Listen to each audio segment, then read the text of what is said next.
we're going to go over something very important. The book of Samuel to Kings and Chronicles, all right? So first there's the Judges, and then there's Ruth. And without Ruth, it's ruthless, right? Things are ruthless without the book of Ruth. And Samuel starts with Eli and Samuel's mother. Samuel's mother is praying, and Eli says, no more wine for you. And she says, oh, I'm not drunk. I'm praying. And she's praying for her son. And she says that if she gets a son, that she will give it to God. She'll let it live outside, and she'll never touch his hair with a razor. And so God gives her a son, and she has her son go live outside. And he gives her 3 more children, 3 more sons, maybe even. And all of this happens in the book of Samuel. And Samuel is raised outside, and his hair is never cut. And then he leads the tribe of, all the tribes. He leads Israel. And they say, we want a king. And he says, okay, I'm going to go to Jesse and choose one of his sons. But first, he chooses Saul. He chooses Saul. And Saul is king first. And then he goes to Jesse's sons and picks David out of Jesse's sons.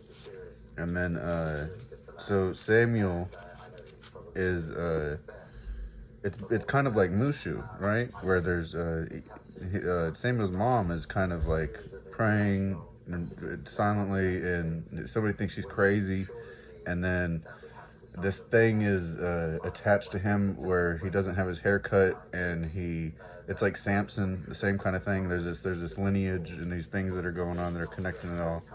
And then if we look at Chronicles and Kings, this is also in Kings, and Isaiah 37,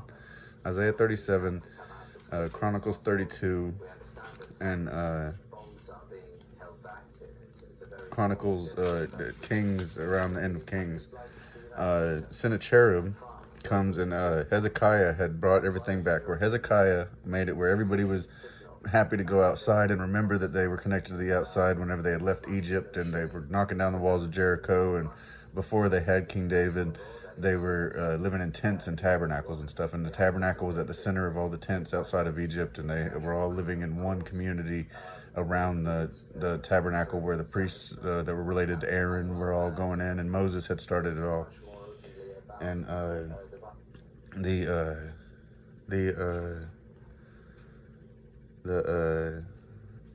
then in Chronicles there is and it's the same thing, right?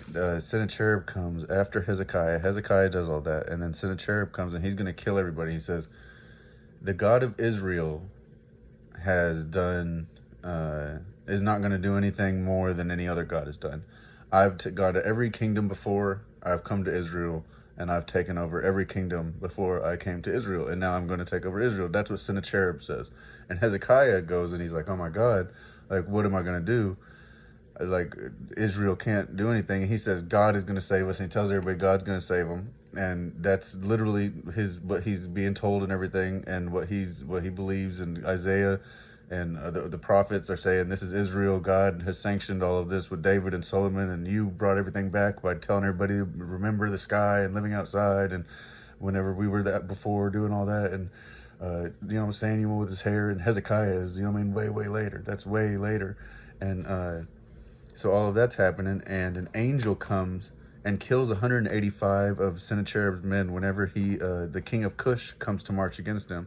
So 185 of his men are killed by an angel, and that is in Chronicles, that is in Kings, and that is in Isaiah. And these are books that were collected and put together. Kings and Chronicles were actually more important than kind of the book of Isaiah.